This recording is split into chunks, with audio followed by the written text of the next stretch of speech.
So I was just looking at something very interesting here. So everybody's talked about the summoning thing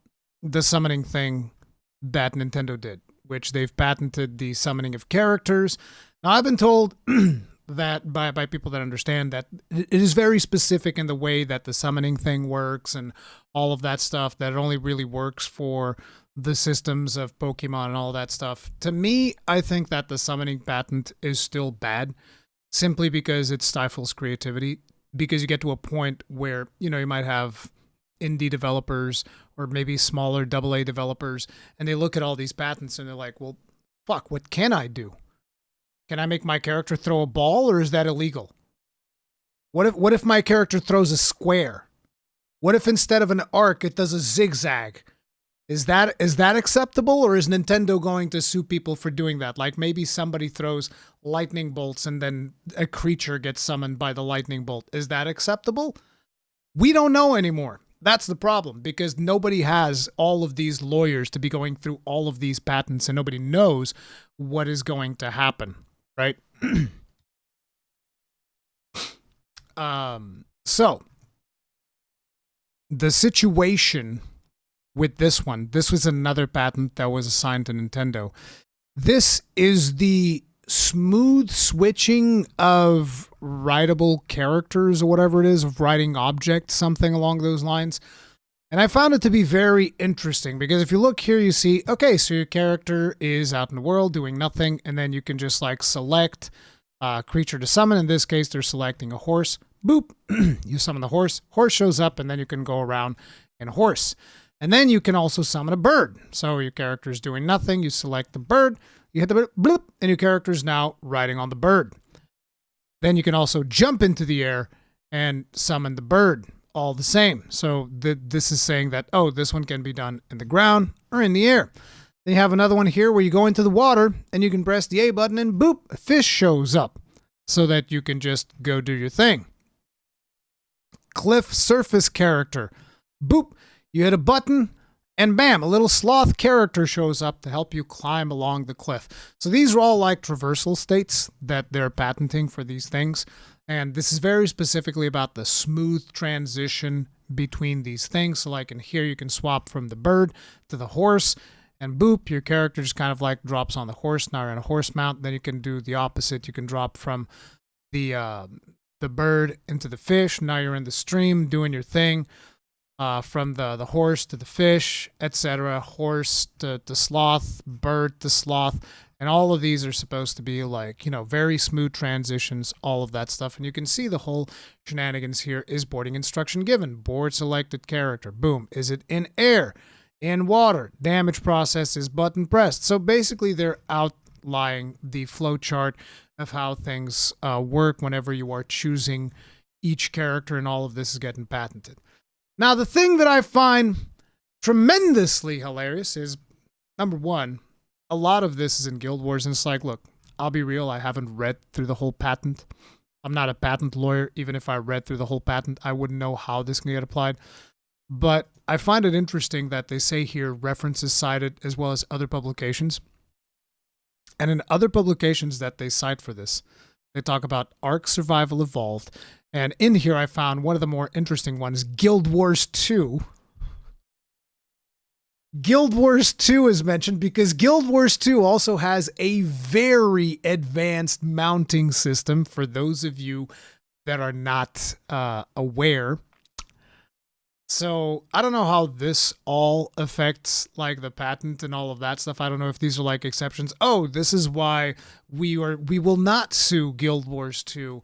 Because our thing is very specific. But anyway, you guys just saw like all of those all of these little pictures that they've done to how the smooth thing is going to be. And then I just want to show you guys this video, okay? Which, by the way, was played on a Nintendo Direct, and it is for a game that we all really care about, okay? By bonding with certain creatures called monsties, you can traverse the land, climb cliffs, swim across water, swim across sea, and fly through the air fly as you through the freely air. explore the map. How It's like they went through the patent and showed every example.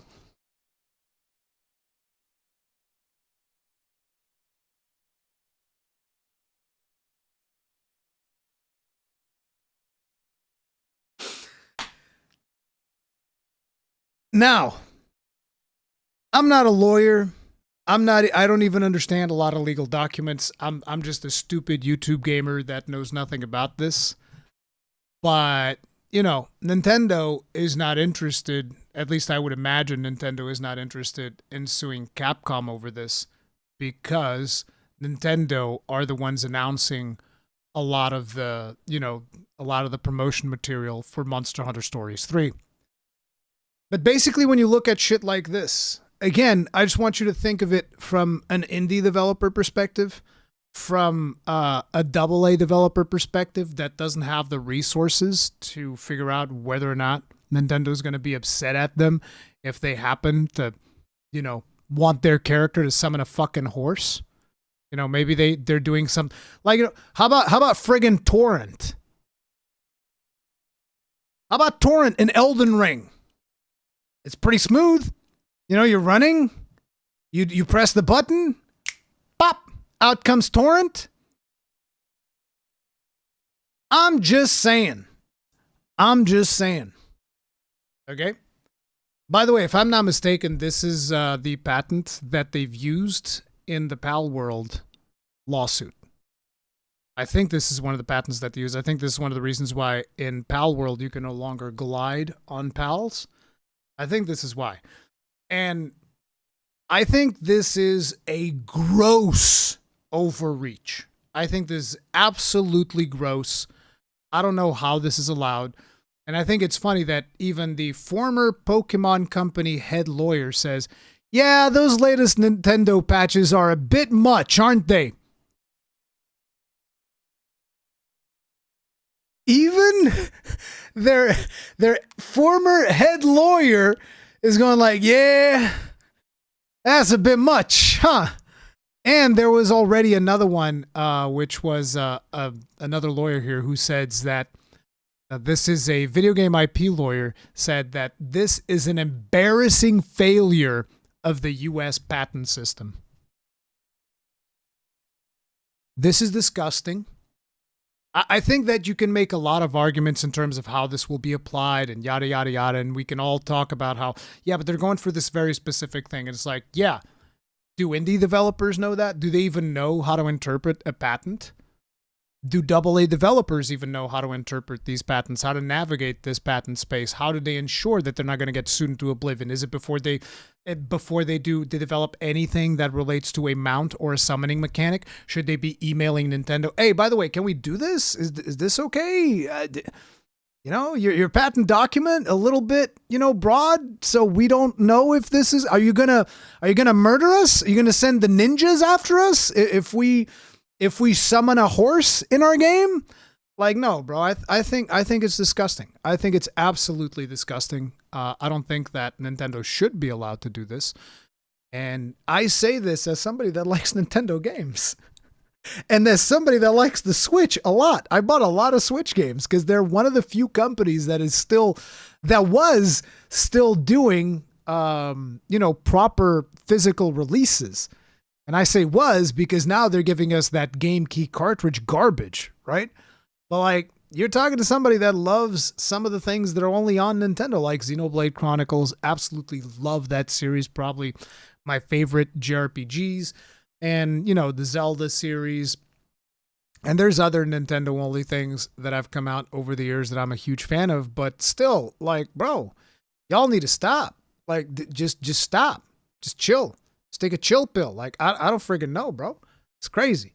Absolutely crazy.